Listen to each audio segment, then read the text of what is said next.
அத்தனை செல்வமும் உன்னிடத்தில் நான் பிச்சைக்கு செல்வது எவ்விடத்தில் வெறும் பாத்திரம் உள்ளது என்னிடத்தில் அதன் சூத்திரமோ அது உன்னிடத்தில் ஒரு முறையா இருமுறையா பலமுறை பல பிறப்பெடுக்க வைத்தாய் புதுவினையா பழவினையா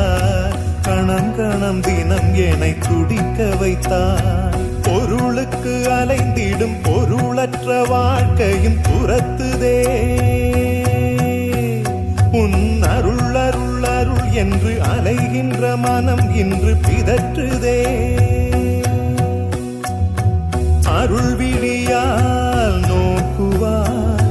மலர்பதத்தால் தாங்குவாய் உன் திருக்கரம் என்னை அரவணைக்கும்